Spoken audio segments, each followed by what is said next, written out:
taking a minute out of your conversations. We always love hosting events and activities here and love to have a full house. Today we're going to be talking some about what we've done in the past year and what we're looking forward to in 25. It's been a crazy busy year so far, and we anticipate that moving forward. We're hosting manufacturing members, community and educational partners, as well as our political leaders and friends here at the training center. So often throughout the year, we're also hosting any of you at all of your events, so we're happy to do that. Make sure you reach out to me if you're interested. I am honored to be serving, and I've been here for 3 years. Sometimes it feels like 3 weeks, and sometimes it feels like 10, with the amount of stuff that we've accomplished. So look forward to going through some of those numbers with you shortly. We're fortunate to have a dedicated board of mostly manufacturing members, but also community and educational partners. So much of what's been built over the years has been thanks to Roger and the people that have served on the board. They dig in and do things when we need it done, and very reassuring anytime we're putting stuff together. I can always call on them. All of our board members are kind of over here on this side. If you want to wave or stand up, and thank you guys so much.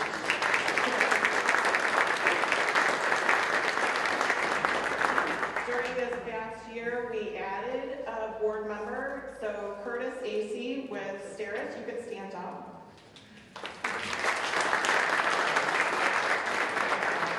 Curtis has been a great addition to the board. If you were here a couple weeks ago for the Lake County Development Council panel, he served on that and had several great insights. We're grateful to have him on the board. He took over for Jessica Moles, who had served the year before and ended up being promoted in her role, so time did not allow. And we see that a lot with our board members, that they're so involved and they're so successful in what they do. We see them transition through, so we appreciate Jessica's continued support of AWT and all we do. On behalf of the Board of Directors, I'd like to thank you for attending the annual meeting today. We appreciate your support as we continue to grow together for the benefit of the manufacturing sector. I'd like to thank our sponsors today. We have a couple sponsors, Fastenal and Insight Group. First of all, Fastenal is the largest fastener distributor in North America, with a mission to help innovators in the world achieve supply chain excellence by engaging locally, scaling globally, and serving relentlessly. This past year, Fastenal partnered with AWT to offer a course on tool life and optimization. It's part of our goal to offer our manufacturing members those courses that they feel are useful for them today and moving forward. So we're happy to offer that training. I'm pleased to introduce Doug McCune, District Manager from Fastenal, to share a few words. Thanks, Teresa. I appreciate that. Like she mentioned, my name is Doug McCune, District Manager with the Fastenal Company. First, just want to thank the AWT for putting this event on today. We're happy to be here and support. But for those of you who are unfamiliar with Fastenal, we partner with key accounts that are in the industrial sector to strengthen and shorten their supply chain, ultimately driving value, cost savings, and increasing their bottom line. So how do we do that? Well, it's unique and a little bit different for each one of our customers, so it's going to be tailored to different companies that are facing different challenges. That may be through consumption reduction, consolidating vendors to cut less POs, inventory management, just to name a few. And it could be a blend of a multitude of those. So we perform consultative activities to identify what the total cost of ownership is for those customers, and then how do we eliminate the waste and maximize productivity.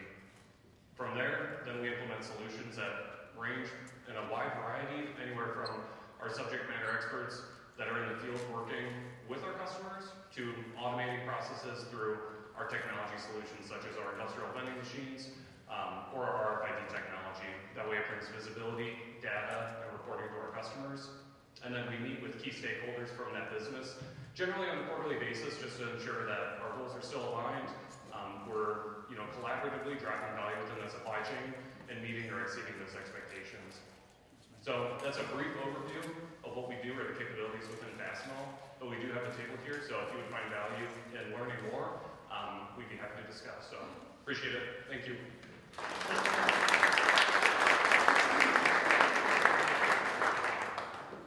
Thank you, Doug.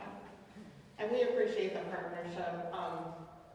So often we're hearing from manufacturers that they need certain specific training. We want to be the answer for the manufacturers, but we don't necessarily have the skill set. So that's why we partner with the people that do, to bring those things to you. I'd also like to thank Insight Group. Insight is a regional economic development consulting firm that specializes in working on your behalf to create and execute construction and development projects so that you can focus on your own work. AWT is pleased to partner with Insight to oversee the enhancements to the training center in the coming months. I'm pleased to introduce Sean Joyce, President of Insight, to share a few words. Thank you, Teresa. Just want to say it's such a great group here, and you can tell what great work AWT is doing for the community, especially bringing workforce talent that is so much needed across the whole state, but especially here in Lake County. A funny story, part of what we do is help with access to capital funds that are received, that going through that process of documentation, actually get the money that's assigned. Sometimes it could be a process.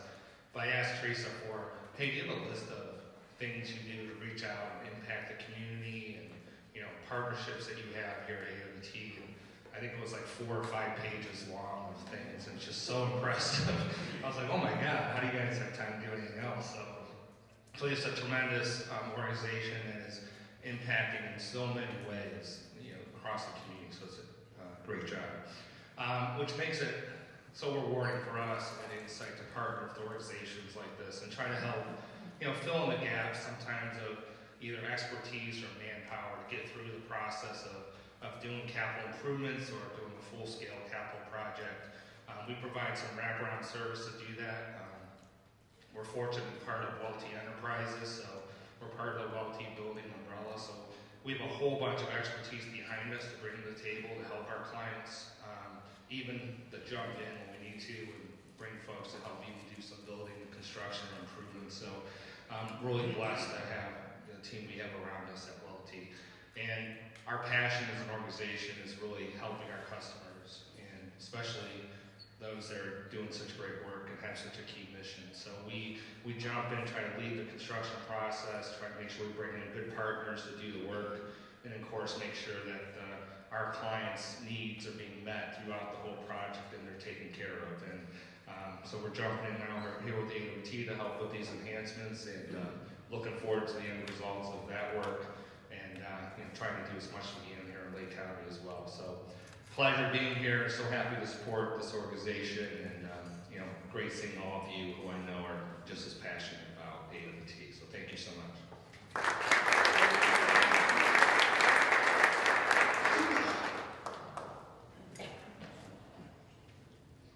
So obviously, you guys are all familiar with our mission. Started 23 years ago by Roger.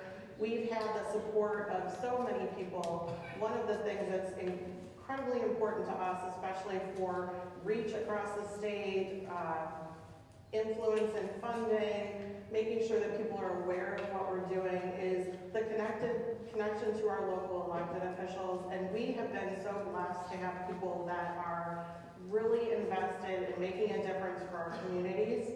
I would like to thank Senator Cirino, we're going to hear from in a little bit, Representative Jamie Callender, Dan Troy, where's Dan? Oh, he's back there. Dan Troy, the three of them from the very beginning have been such staunch advocates for Roger's roughhousing up here, for AWT, and really showing up and being there for events and activities and supporting us and helping spread the information about what AWT does and why it's important to our community. Each of them are tremendous supporters of AWT. Together, the three of them are a force for our manufacturing community in Columbus as well. Senator Al Catrona is joining us today. If you haven't met him, make sure you connect with him. You're not going to leave right away, are you? We're not going to let him leave. Representative Brian Rose Sweeney will be here shortly. She was running a little bit later. She is the ranking member of the House, and she is such an energetic supporter of ours. We really appreciate having her on board. Sarah Fowler-Arthur, represented there she is in the back. Thank you so much for coming. And it's great to see your kids. I did connect them with our K-12 programming coordinator, so they may be talking to you about STEP days. Representative Dave Thomas, you're hiding in the back. Commissioner Rich Ragovich, there you are. And County Administrator Jason Boyd. I will share a little bit in a few minutes about some of the partnership that we have with the county recently. It's been a great year in 24.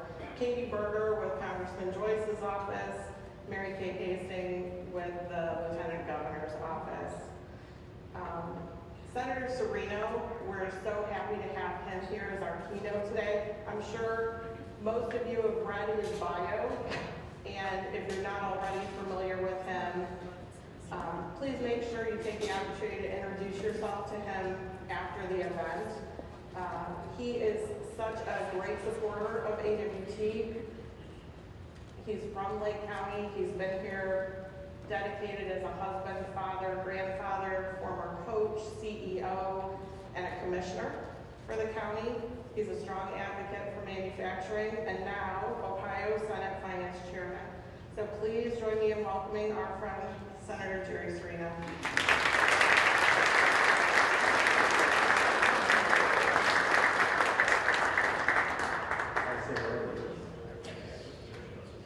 I have to kiss the Roger ring.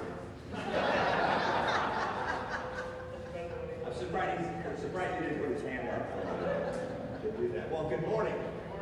It is so great to be here. To see so many familiar faces. And you know what's really striking to me is the variety of backgrounds and organizations that you all represent.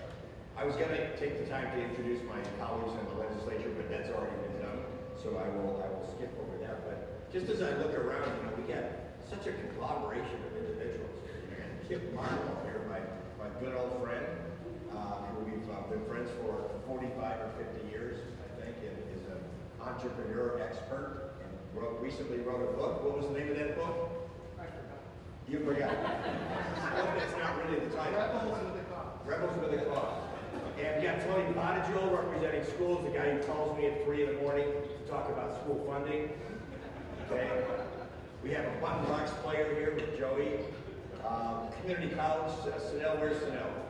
Our new community college, Lakeland Community College president, and Rich Regovich from the commissioner's office. Just a great number, and lots of entrepreneurs here, and it's just delightful to be here. When I look at the companies represented, and I'm not going to, this is a representative sample, but we got the big companies. We got Steris's, Eaton, CRT, Lubrizol, just to name a few. There are many others, and smaller companies. Freedom, if you don't mind me putting you in that category. You're not quite Eaton yet, Roger. Rimico, my good friend at Rimico, Juergens, Rollcraft, and many other smaller companies. It's an interesting conglomeration of businesses. And many of you are competitors, right? But you came together to solve a problem. And that problem was workforce, right? And during COVID, when things really got to heat up, and many of your companies were, the big companies were offering these very large signing bonuses, and the smaller companies were saying, hey, that's not fair, we can't really deal with that, but you figured it out. And I think we made tremendous progress in workforce development. I am really here today. I was listening to the vice president on the way in on the radio. He's giving a talk at a security conference in Germany right now. And it was not just German, but it was all pan-European representatives.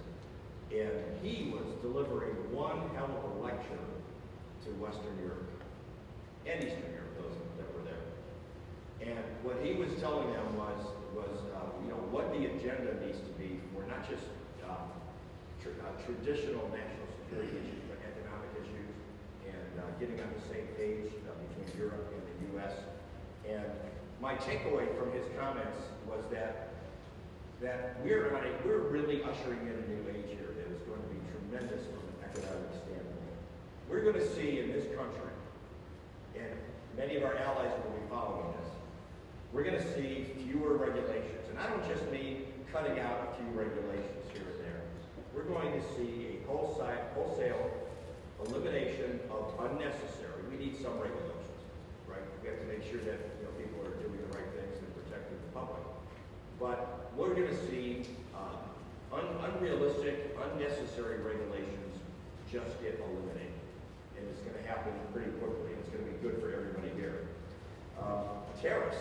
There's been so much discussion. I really get a big charge out of people talking about tariffs like they're going to be some permanent thing versus something that's being used in a negotiation process, right? And we've already seen the tremendous results that have been coming from just the threat of tariffs. To be able to level the playing field a little bit here, right? Some of the trade imbalances that we now have, this country versus other countries and other continents, as in Europe, are outrageous. How Europe's automobile market is virtually closed because of tariffs to our manufacturers here in the U.S. The same thing goes for China. We open our phenomenal market here in the United States to other companies in other countries and other continents, and yet they close and restrict their markets to us. That has got to stop. These trade imbalances must be equalized. And I think some of the things that the president's doing with reciprocal tariffs is that levels the playing field. It absolutely does. And that's going to be good for business and good for the U.S. economy for sure. We're going to see more companies repatriating back to the United States. We are going to see, if you want to avoid tariffs, Australia, make your products in the United States, and they won't be tariffed. You'll sell a lot more into the U.S. market. These things seem so simple and straightforward, and basically economics 101, but we haven't seen them happening. And they are happening now, and I think it's very exciting. I'm very enthusiastic about that. We're going to see a continuation of the tax cuts and probably more tax cuts. And that is going to be, again, good for business and good for individual consumers as well. And I think inflation is going to get tamed. It's not going to happen overnight. It didn't come to us overnight, but it must be tamed and it will be tamed. And I think we're going to see some really good progress in the next 6 to 8 months in that area. And here's something that, it's not a business or economic term, but something that everybody in this room should be excited about. And that is more peace and less conflict. Now, how does that affect us as business people and as educators and people interested in economic development? Well, there's no question that when you don't have peace and you have lots of conflict going on, what are you going to have? It consumes so many resources, right?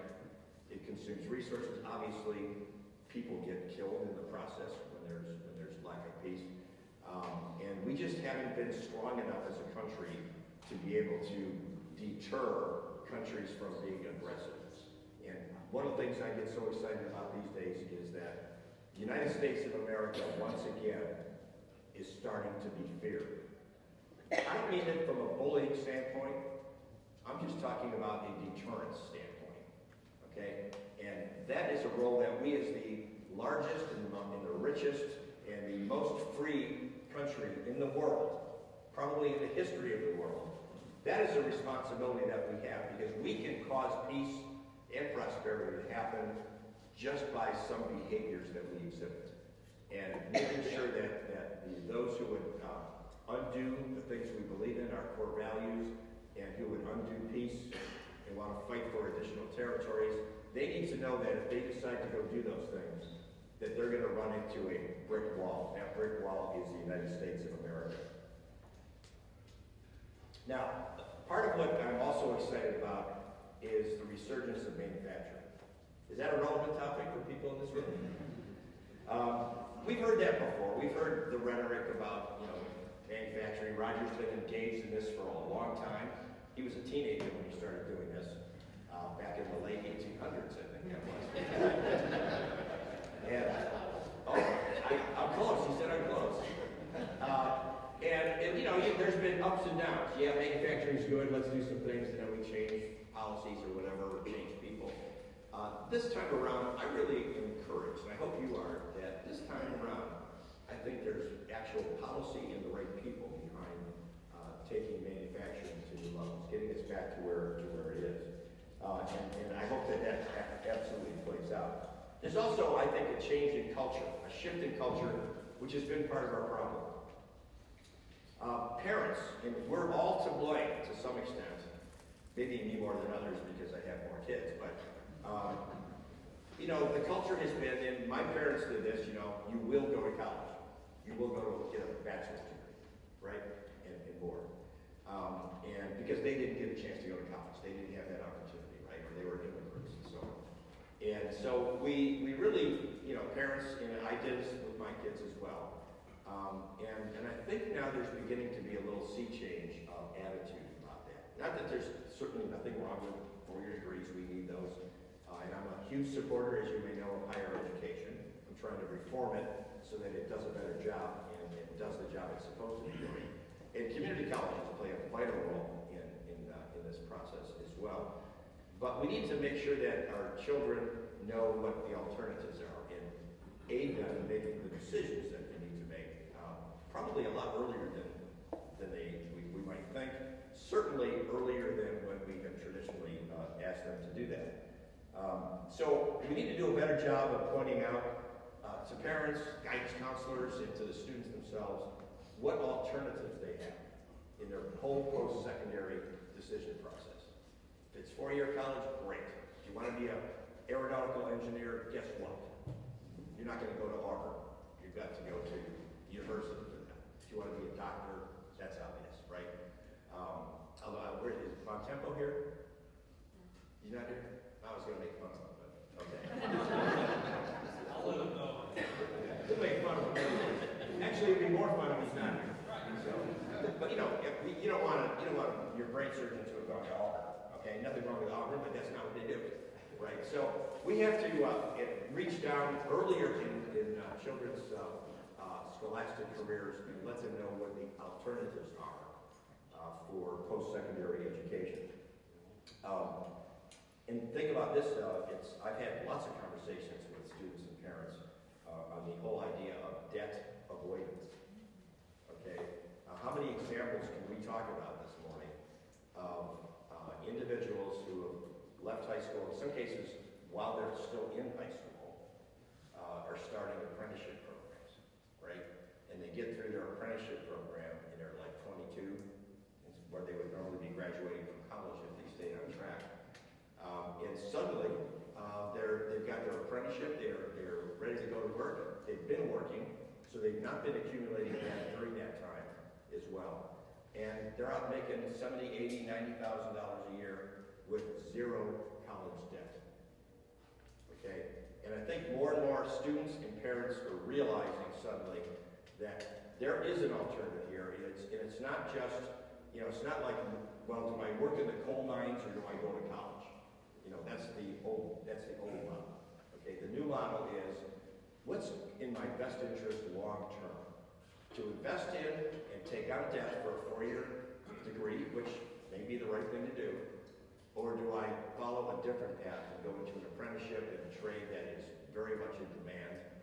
Try finding a plumber these days, right, or an electrician, okay? And have no debt and be able to buy a house, start a family, do all these other great things a lot sooner than you would have in the past. And I think that is part of the cultural change that we're seeing today. And of course, the training options. And you all are such a big part of that. You know, think about it for a second. When I walked in here, Roger, what year did you break ground here? 20? Okay. So one of the things, Matt Huffman, who's the current Speaker of the House, who was the Senate President until the end of December, has a plaque in his office. I don't know if he has it in his Speaker's office. I haven't been in there yet. But it says, it's just the initials, or just the first letters of, do what you said you were going to do. Okay, and I think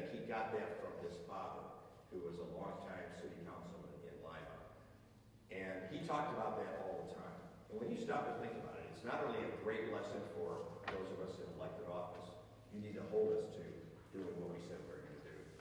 But when I think about AWT and the initial stages when Roger was going around talking about this to everybody and asking for money from the state and from individual companies that are members, you know, it was something he said he wanted to get done. And Roger, you got it done. We are now sitting on something that I'm standing, you're sitting on something that was just an idea not too long ago, right? It was an idea. You may have even thought to yourself sometimes, this may be crazy, because we know you come up with some crazy things down there. But you made it happen, and you had lots of help, of course. But you led this, Roger, and Roger needs to be held in high esteem because he did what he said he was going to do. Right? Let's give it up.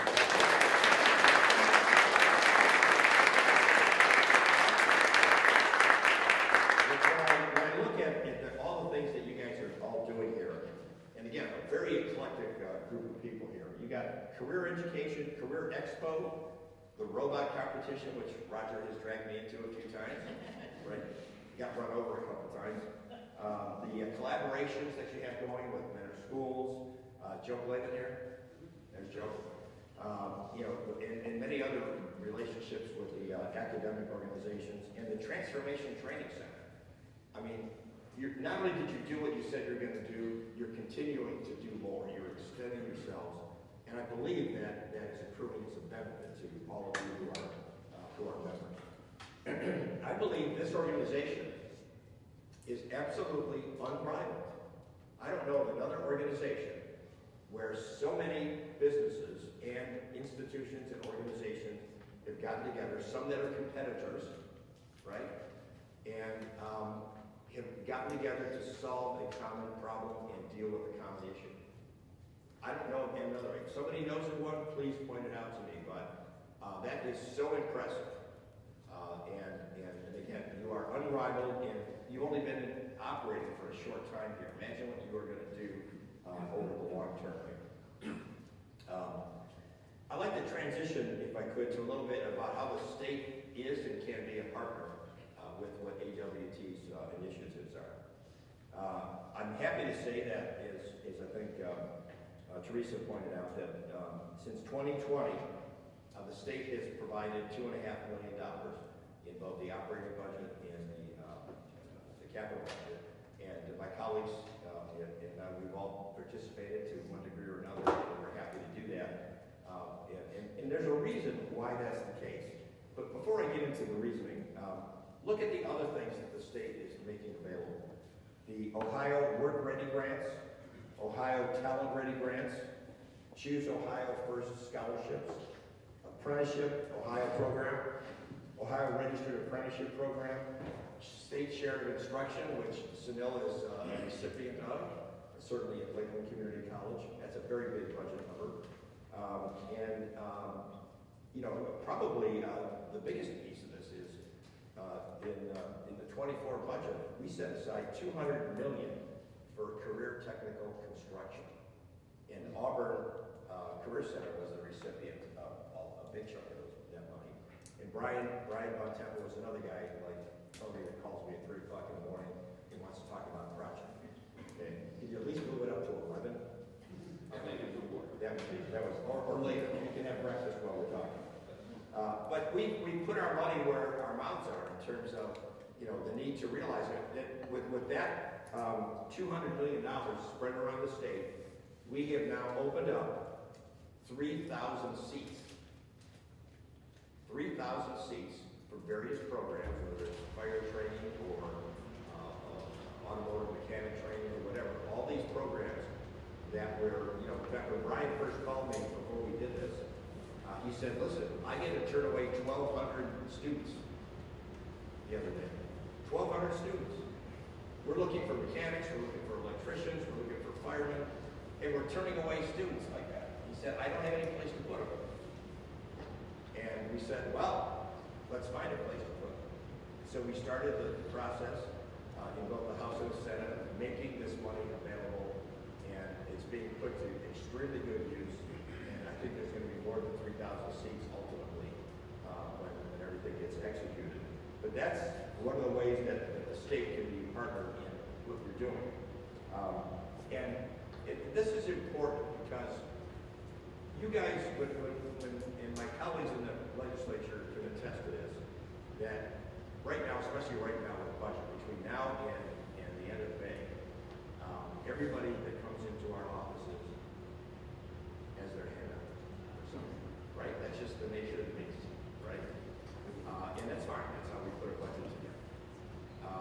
But one of the things that I know, and I'll speak only for the Senate. I know Dan is on the House Finance Committee, right? They have their criteria, but my criteria as Finance Chair for the Senate is that I'm going to be asking some serious questions when people come in to ask for either more money, if they've been getting money, or if it's a new project. What are the results you can demonstrate that you've achieved? And or if you're new, what are you expecting and how to achieve and how will it be measured? Okay? Those are going to be questions, and the answers can't be superficial. They have to be serious, quantitatively backed messages that we get from them before I'm going to stand up and say, we need to give them $10 million for this project or that project. Manufacturing, the other reason it's so important for us is, I don't know if you know this, but manufacturing is 15% of Ohio's gross domestic product. We're getting close to $1 trillion GDP. Okay, we're something like 880, I think it is. And that's going to grow. Well, I'd love to be here and share with all of you when we reach a GDP of $1 trillion. That would be great. But it's really important. It's an important part of Ohio's economy, and we can't continue to grow and prosper as a state if we aren't taking care of manufacturing and making sure that we have all the right things in the formula to allow it to grow and flourish. Workforce actually is in our top two priorities and challenges for continuing to grow our economy. The other one is energy. And I will tell you that all the other crap associated with House Bill 6 aside, okay, I certainly had nothing to do with it. But when I was county commissioner, when Perry and Davis Betsy it was threatened that they were going to close, right? We stepped in and we worked, many of us, some of you in the room worked with me, and some of the school superintendents did, to keep Perry open. And people ask me, well, why did you work so hard to try to keep Perry open? And the answer is twofold. First one is, just from an economic standpoint, the jobs associated, the direct jobs and the indirect jobs associated with the Perry plant was huge. We would have had a northeast coast recession if that plant closed. Okay? A lot of businesses did business with Perry as well. That was the domino effect economically would have been huge. The other part of it was really energy.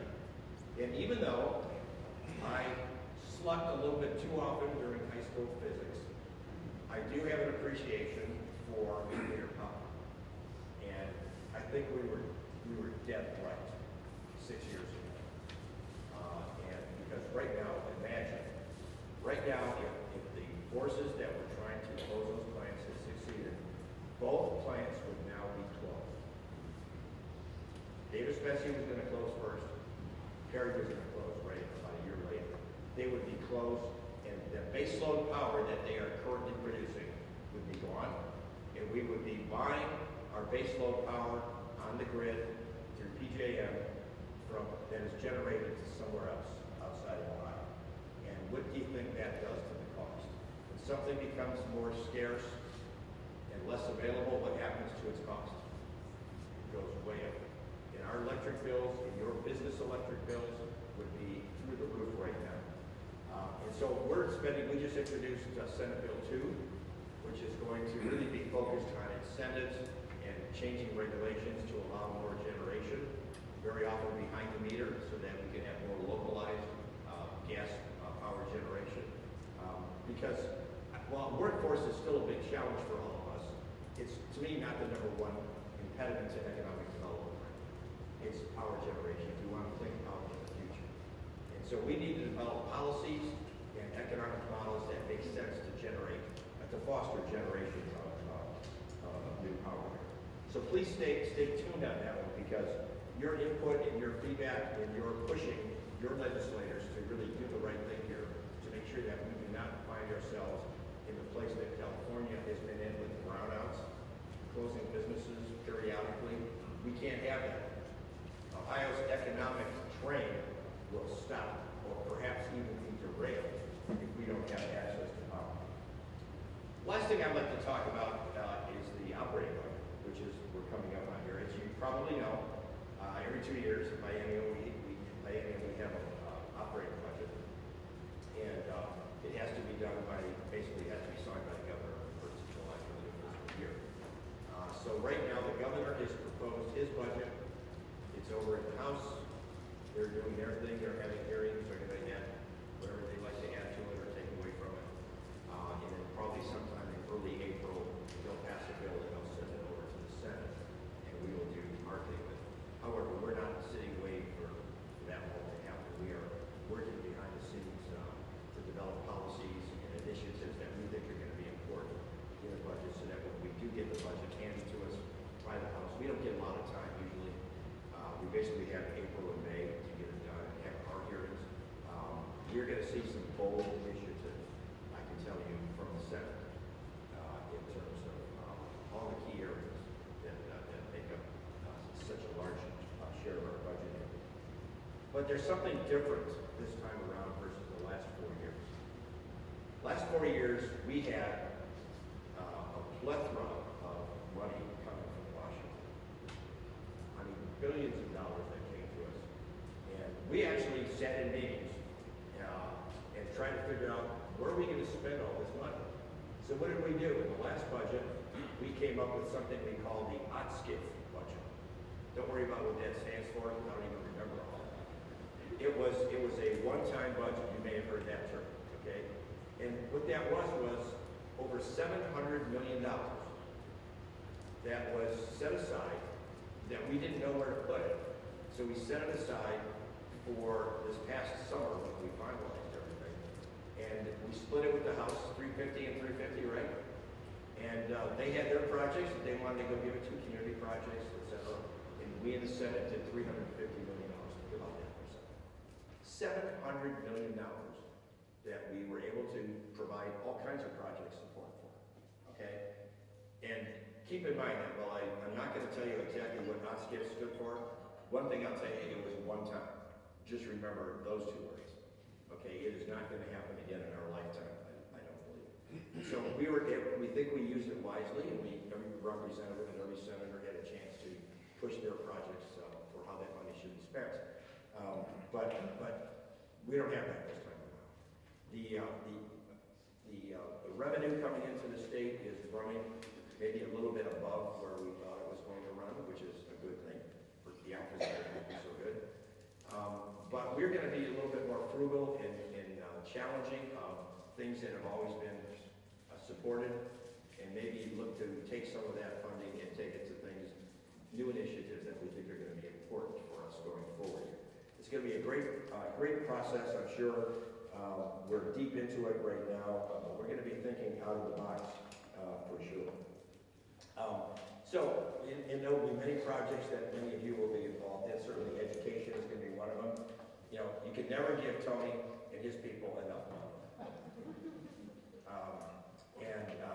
So the challenge for us in the Senate and the House and with the governor's office, because he has to agree on the budget or he won't sign it. We have to decide what our priorities are going to be. Where are we going to put our money that's going to produce the kind of results we're looking for?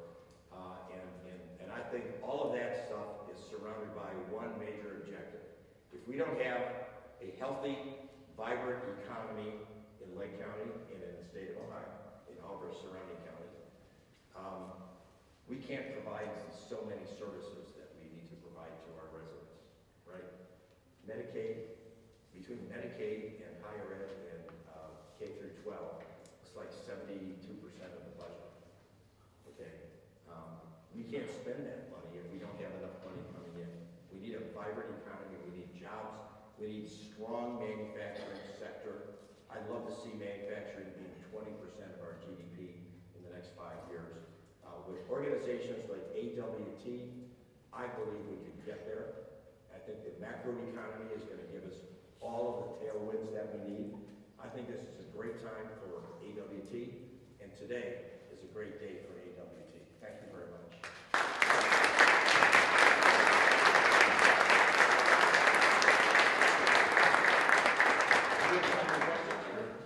Okay, any questions? Yes, sir. Once again, Senator, you introduced and sponsored about Senate Bill 1. Yes. Some say harmful to universities in Ohio, that misleading, inaccurate, Now, thank you for the opportunity to all here. The question was about Senate Bill 1, which passed the Senate this past Wednesday. I think it's a very important bill. The question was, is it there are detractors of the bill. Is it going to help or hurt higher education? I am totally committed to higher education. I was chairman of the Higher Ed Workforce Committee for 2 years, and on the committee another 2 years. I would never do anything to hurt higher education. Why would I want to do that? That would be totally stupid and inconsistent with everything I've said to you this morning. We need higher education. We need a robust post-secondary spectrum here, for sure. And the bill as it was its predecessor bill was Senate Bill 83 in the last General Assembly. It passed the Senate, it passed the House committee, but the Speaker would not put it on the floor, even though we know he had the votes to adopt it. So, and that's a story for another day. But I think the environment's very different right now. Here's what we're trying to do, and Sunil knows this because the community colleges are part of there are 22 community colleges and 14 public universities. That's the group that we support and that is impacted by this bill. This bill is a massive course correction for higher education. We have a great system. We have phenomenal programs. I've worked closely with the presidents of every one of the 14 universities. I've worked with the Community College Association and many of the individual presidents. I've gone around in the last 4 years, visited as many campuses as I could, met with boards of trustees, met with students, and so on. There is no question that there is a need to do a course correction here, okay? A lot of these universities have gotten caught up in woke stuff that is unproductive and a massive misuse of funding. DEI, I want to see every student who wants to have a post-secondary future to have it. And I want to give it to them as quickly as we can and as less expensively as we can, okay? But when you have something that has morphed over time into something that has become institutional discrimination and becomes a body all by itself, it no longer serves that purpose. Okay, we want to make a university or community college or technical training available to everybody. This bill is a positive bill for higher education, and I believe it will pass in the House and become law very soon. Yes. Sorry, what is this? Oh. Oh, yes. Thank you for reminding me. My former colleague, Matt Dole, was here earlier and he had to leave. But I do want to pay him a great compliment because he's now taken over the helm at Team Neo, which will interface with this organization very much. Matt was chairman of the finance committee. I was his vice chairman for 2 years. He served in both the Senate and the House in the finance chair positions, and he just did a great job. He was a great colleague to work with. When I got the word that he was taking the job at Team Neo, the first thing that came to my mind was, what a perfect match. He's got the government experience. He's got financial experience. He's dealt with so many organizations around the state, and I just am so excited to work with him. So thank you for reminding me. I know you're going to enjoy working with Matt if you haven't already. Other questions? Great. Well, thank you very much.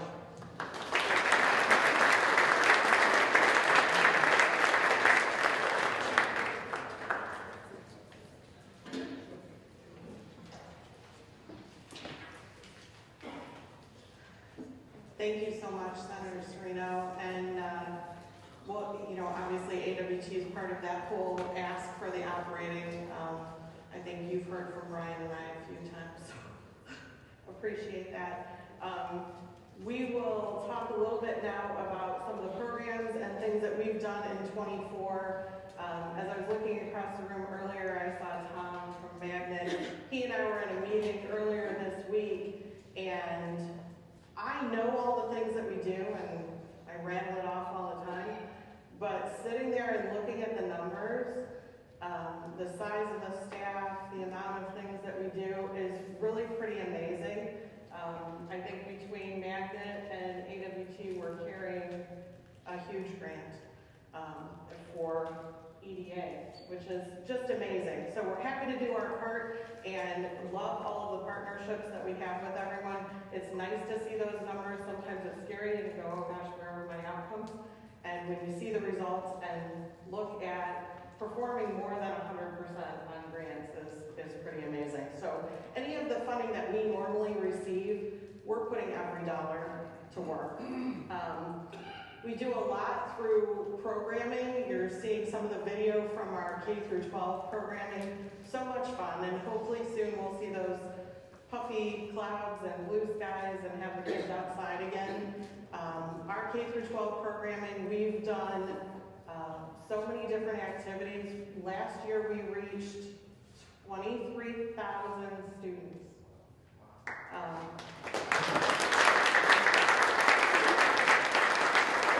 If you have not already met Monica Hamill, she's our K through 12 program coordinator. You can stand up and wave to people. She's going into schools. The first 2 weeks she was with us. We sent her out to Ashtabula. She ended up in 15 different classrooms, 5 different schools, saw 800 and some students in that short period of time. Pretty good with the numbers.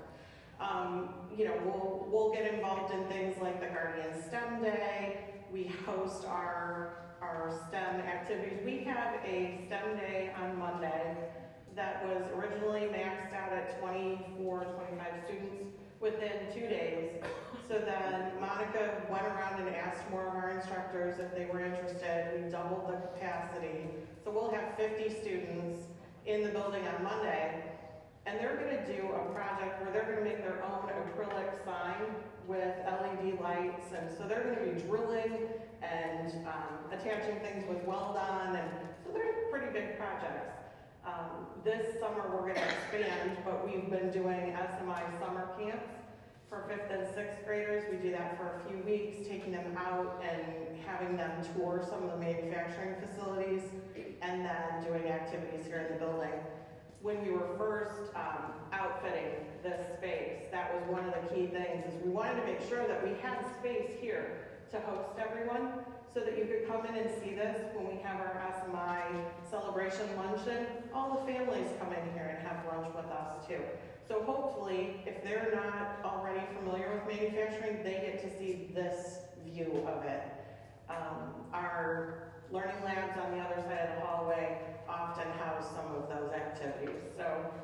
So many great things going on. We have been we're in the middle of our Robobots and Junior Bots competition. Last year, we saw 17 Junior Bots teams and 15 Robobots teams when they went through the competition. We have a couple schools that do incredible, and it's because they incorporate Robobots into their curriculum. So at AWT, in their classroom, they are working with those students on their robot from October through April. The competition, I think we saw probably several thousand people there. It's free and open to the public, and so it's a great way for students to have that hands-on activity, working with the manufacturing company during that season, and then competing. It's amazing to me to watch those kids the day of the competition. They're in their pit, they're reworking that bot, they're all working together, they have specific jobs, and it's some crazy competition. Especially the junior bots, I would say there have been a few of them that we think they could go in the cage with the 15-pound bot and do well. We do a lot of outreach. Last year we spent a lot of time out in the schools by adding Monica. That really helped. She came to us with 3 years of experience working in after-school programming for CMSD. So she's very comfortable and familiar with working with students kind of on the fly. So if they say they're going to have 5 students and she goes in there and there's 25, she rolls with it. So there's a lot of opportunity to take things in. We were fortunate during the year to end up with a van, and you can see it out that side. We had it wrapped, so hopefully you'll notice it when it's driving around town, but it gives us a way to take things into the schools. So some of our portable makerspace items that she can take with her, so that's going to be Monica's mobile staff van, I guess. If anybody has ideas for what we could call it, maybe we should open up a little competition and ask people to help name the van.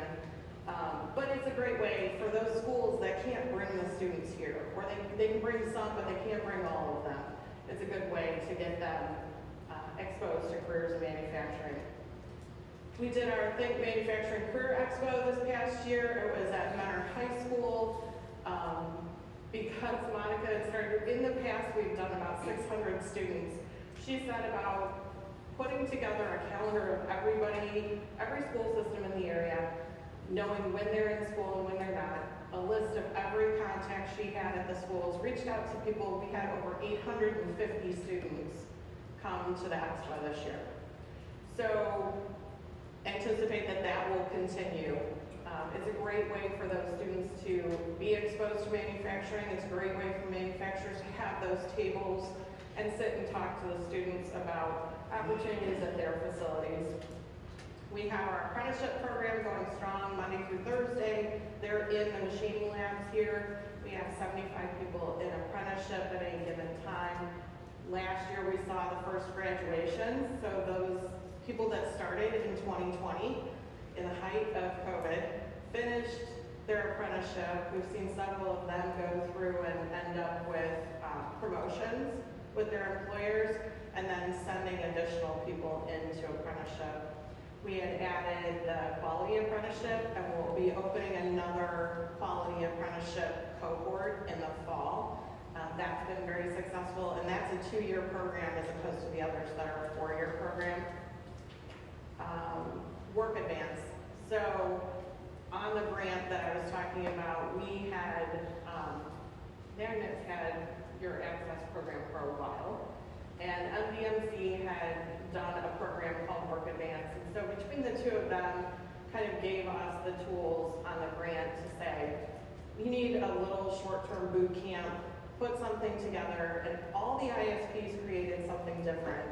And we launched ours, and at first it was not great, and so we revamped it, and it's all hands-on in the building. People come in and they do 3 hours, 1 day or 5 days a week for 2 weeks, and they learn blueprint reading, shop math, metrics and measurement. We partner with Vector Technical. They come in and help with resume and interview, and then Treasurer comes and covers financial literacy. We have a day with manufacturers. Anyone that's willing to hire out of that program, if you're interested and you're not already, let me know. We can sign you up to do that. You can come on the day that they get to meet the manufacturers, and you do little interviews with each of the people that are going through the program. There are several people that have been interviewing over the course of time, and they've said numerous times, I would hire every one of them if I could. So there's good people, good quality skill sets that are coming out of that training. So manufacturers get to meet them. You have no obligation to hire them, but it gives you that opportunity. And then hopefully they're placed into a good job. Some of the stats we saw the other day that we're real proud of are tracking, are they still employed at 30 days, at 6 months, at a year? And I think our percentage was one of the best, if not the best, on that. So as we're putting people through those programs, they are also good quality employees. They are coming here, we're not paying them to participate. So they're investing in themselves, which ends up helping you as a manufacturer. We also have offered a number of different training during the year. So when the manufacturers say, we need people that have blueprint rating, or GD&T, or are you going to offer a SolidWorks class? then we set about putting that together. And we'll do that as a short-term training, we'll set it up, offer it up to the manufacturers, and you can send one or more people. So if there are things that you're interested and you want that training done, reach out to me because we can always get that scheduled. We love to host parties, obviously. So it's great to have our own venue, and we've kind of joked lately that we are an event venue now. Yeah, we haven't done a wedding. We've done, no showers and no weddings yet. We did a birthday party once.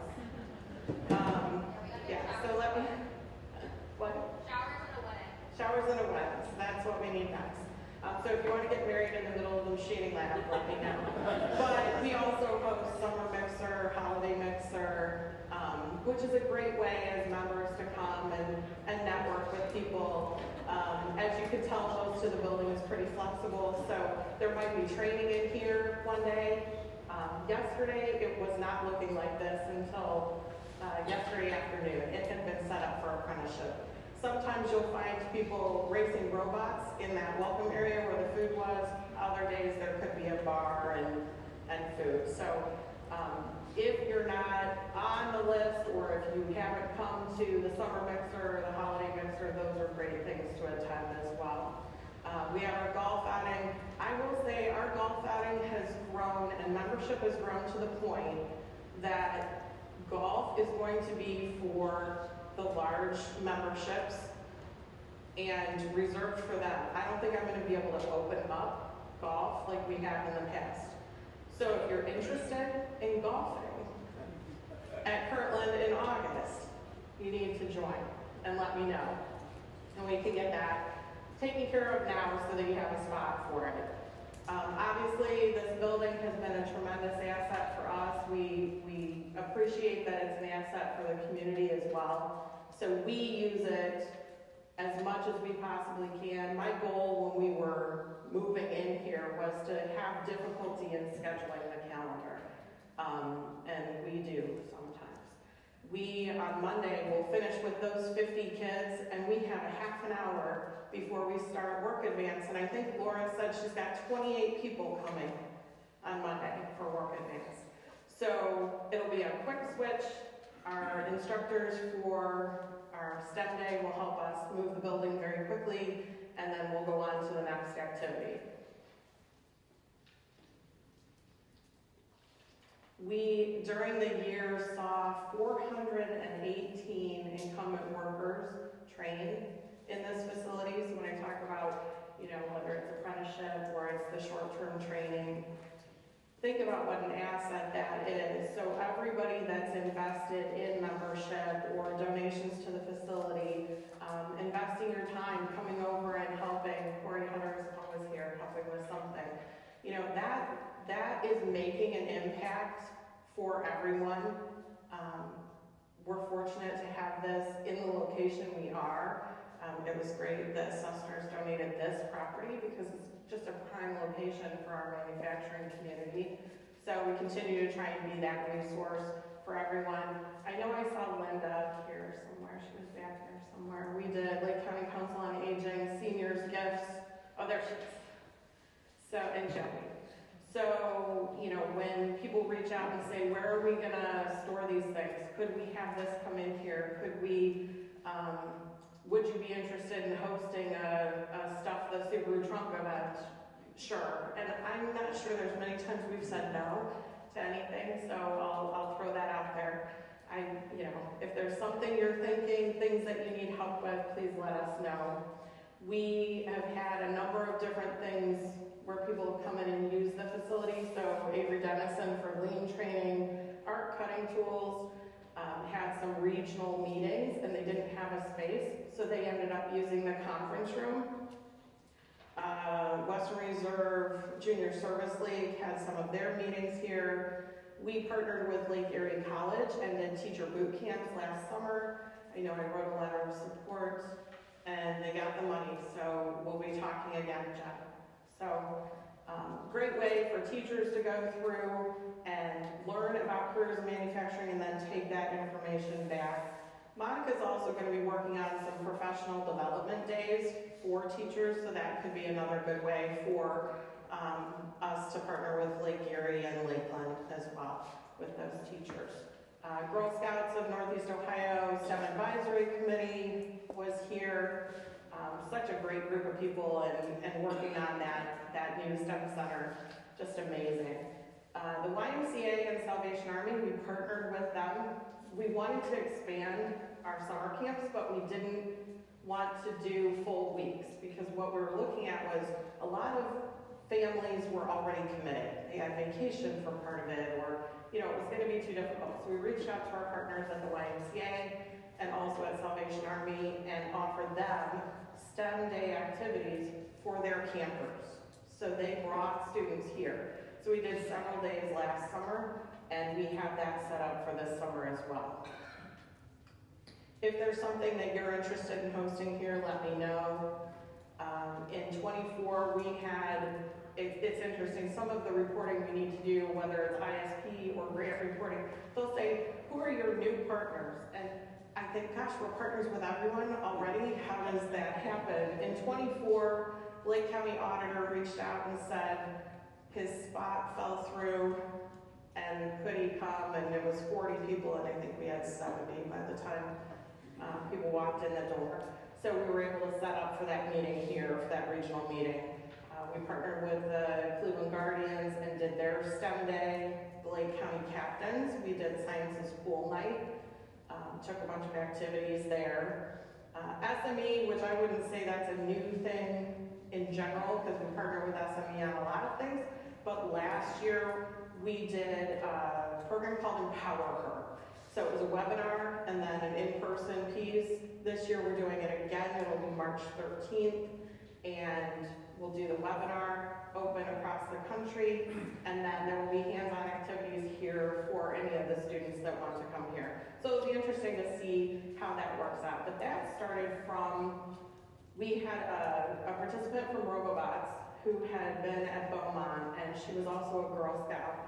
And so her Girl Scout Gold Award was this project. And so Allison and I agreed to take it on to help it live on. And then Tony and I met and talked about it, and it was like, you know what, we'll do this together as a collaborative. So you'll see the SME, AWT Empower Her stuff out there. And that started with a student that started in our Robobots program. So you can see how it's really moving forward. Veterans Recreational Outdoor Program. I don't think Chad's here today. So Rob Kaiser is a veteran who started this recreational group. Any veterans that are looking to do something active and get together with other veterans, I can connect you with him. It's a great group. And he's coming in and volunteered for STEM days and helping out with the kids. It's been really helpful. Olympus Aerospace was new this year for tours. Olan USA as well. We helped Experimental Aviation, Chapter 5, their camp with activities. I mentioned YMCA Connexus, Northeast Ohio is on the grant with us, and they were struggling with how to start their work advance program. Came up here and met with us along with JOBS, which is Jobs for Ohio Graduates, and we walked them through what we do and shared what is working and some of the things that didn't.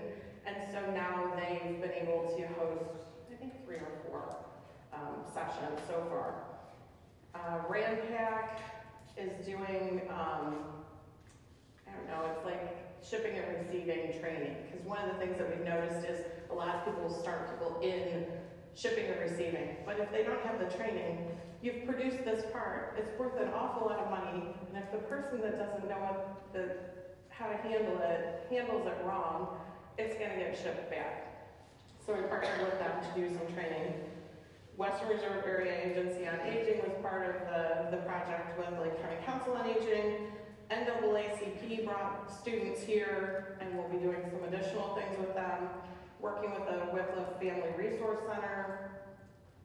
We worked with all kinds of schools across our footprint. So Lake Geauga, Ashtabula County, stretching into Cuyahoga.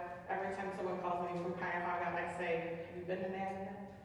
And they're like, yes, we went there, we want to come here too, and we try and find out ways to do that. We get people that reach out to us trying to connect us with people further in the state. We have that network of ISPs. So if there's someone that's further out and they're in somebody else's area, we try and make that connection too. Because in a lot of cases, they didn't realize that that was a resource for them. So last year, when Jerry talked a little bit about funding. We were fortunate to have, we have quite a bit of capital dollars in this building. We're part of the operating budget currently for last year and this, and we had, so that was our STEM career. That's what's helping fund a lot of that great outreach that Monica's been doing. We were recipient of the Industry Sector Partnership Grant, round 4. So really being that bridge between manufacturing and education and helping manufacturers get things going, have things happen across their exposure to education, whether it's people that are in the local community college or it's the kids in the high schools, helping make those connections. We've worked a number of years with Nuts, Bolts, and Thingamajigs, getting grants from them to help support that SMI camp. So between that and then the sponsorships from the manufacturers really carries that camp. I had mentioned earlier that I was going to touch on the county. The county's been immensely supportive. In 24, we talked about needing the equipment in the facility. And so through the opioid dollars that the county received, they were looking to invest in workforce development and what would be impactful for this area. So we were able to secure $300,000 with the county's help through the county to purchase the equipment. So I have this up and repeat, but all of this manual equipment and a bunch of the tooling and fixtures are on that grant. So we greatly appreciate that, the support of the county, and know that we're putting it to good use, putting a lot of people through training. As we're going into this year, our STEM days, we've added more STEM days across the school year, but we've also added an age range. So before we were doing a more limited age range, so now it's, what are we doing now, 9 to 14? So we saw a lot of families that were like, I have this child that comes and they love it, but their older sibling really wants to come. So anyone from 9 to 14 for those STEM days. We're also expanding our summer manufacturing camps. So in the past, we've done 5th and 6th graders, and we do 25 each week. This year, we're going to do 40 students, and we'll do 5th and 6th and 7th and 8th. So when they come in the building, there will be 2 different groups, and they'll do activities. They'll all have STEM instructors with them, and then they'll come together to eat lunch and to go on tours. And then we'll have that same celebration at the end of the week. So it'll be interesting to see how that ends up playing out. We've also been working with Girl Scouts on pairing up badging through Girl Scouts with our STEM activities. So we have a number of Girl Scout troops that are scheduling. I think Monica has a few scheduled now that will come in and do a robotics badge.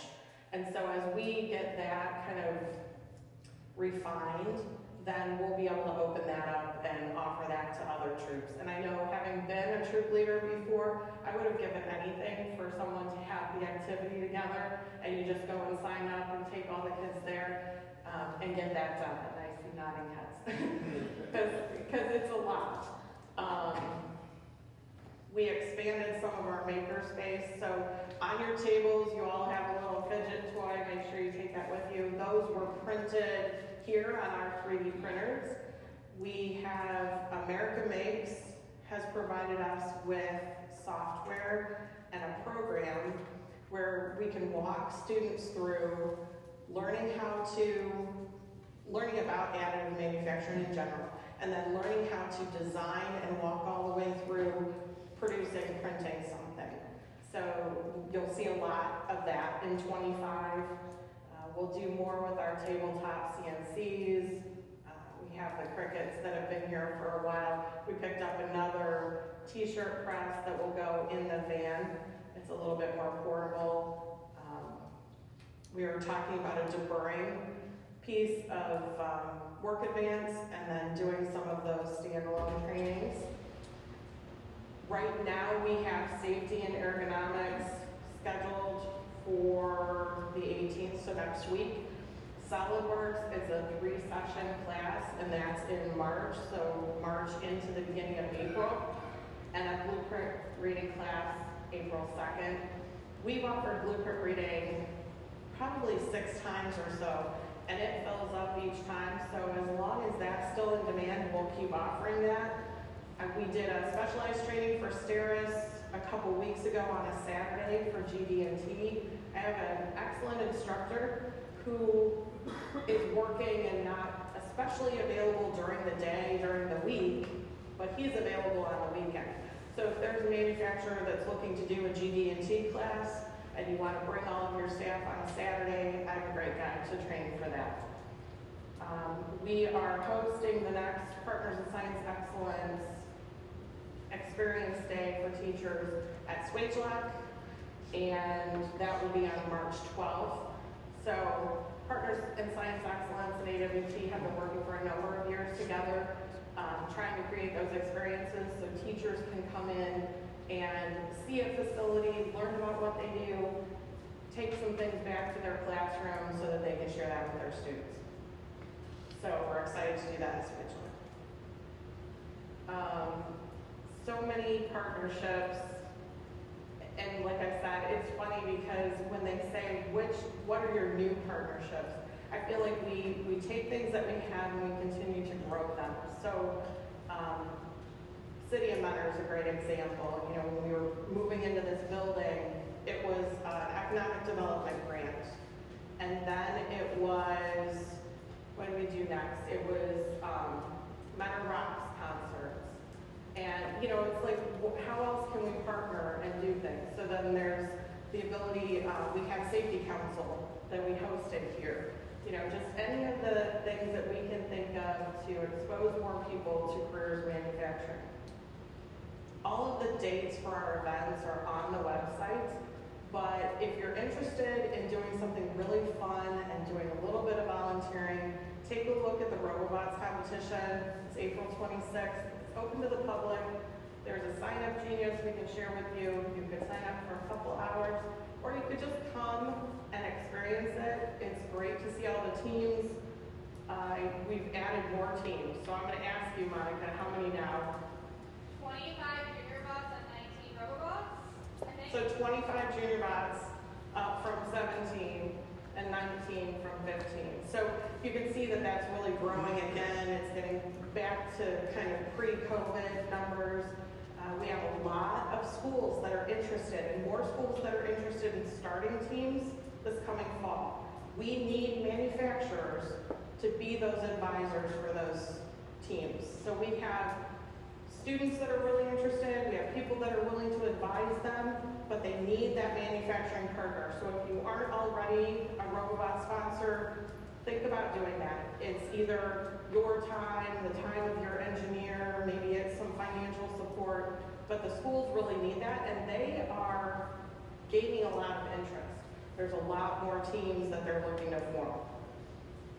Obviously, I will encourage you to think about donating to anything here. You know, if you want to sponsor an event, be part of some activity that we're doing, there's spots on the wall out there for donating to the facility if you want to. We're fortunate that AWT Foundation has been very supportive of us.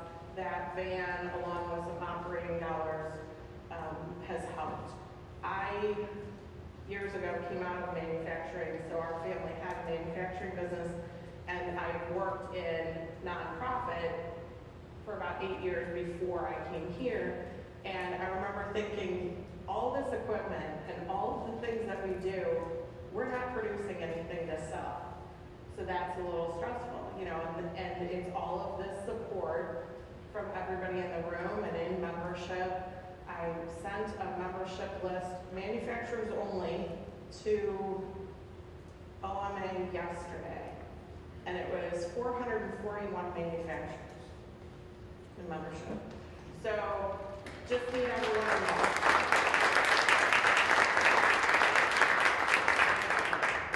I'm sure you guys noticed I mentioned the 3D printed items.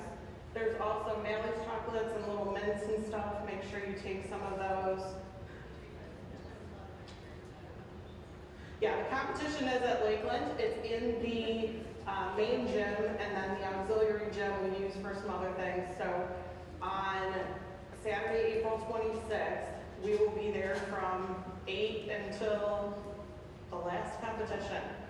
Normally I think this year is probably going to go longer with all these teams. So I would say normally until about 4 or 5. If you can come for a little bit, I'd say come around 1 o'clock. It starts getting really interesting. We've gone through the first round of elimination, and they're really getting competitive. Their bots are running. They've refined things. It's a great experience to see. If you're a manufacturer or a local business and you want that exposure for your business, we have the live that we're doing there in the building. It's also live streamed.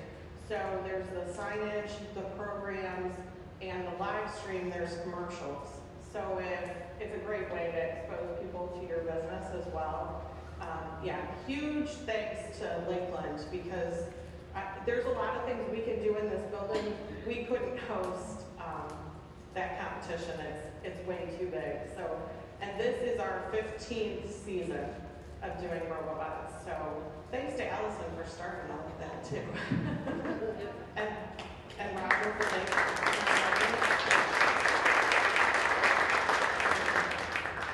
I'm going to ask, well, I know, Allison, I get in trouble for giving Roger a microphone. I'm going to, please.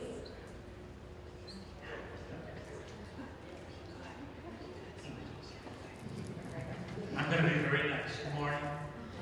Thank you all very, very much, especially all those that have supported us all these years. I just, my old friend Kip Marlowe, I mean, how many times have we done this and all the stuff we've done? All I can tell you is God bless everybody. You have to be careful. I'm a real 4-letter word guy. I don't use big words like Jerry over there. He's got all those degrees and all those mumbo-jumbo fumbles. I have nothing but HKU and SGT. Hard Knocks University, screwed, glued, and tattooed. That's me. But anyways, I wish you all a happy Valentine's Day, President's Day, nice weekend. I'm going to leave. I did get in last night to bed about 1:15 in the morning, coming back from Venice. It was a long day, and almost fell and tripped in my driveway getting out of the car. It was unbelievable, the temperature change. 65 degrees in one day. That's unbelievable. But again, thank you all so very, very much. Every single one of you. All of you know who you are, especially the guys that started us. The Lozak thing made a dare to my life. And we've really done a tremendous amount. And I'm dedicating my life to this. And again, happy Valentine's Day, happy President's Day. That's it. That's all.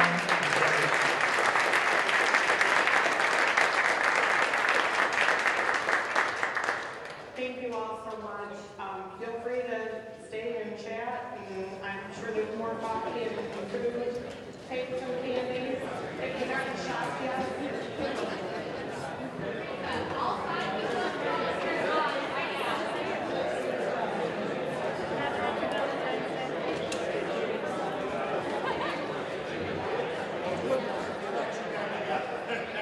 If you want to sign up.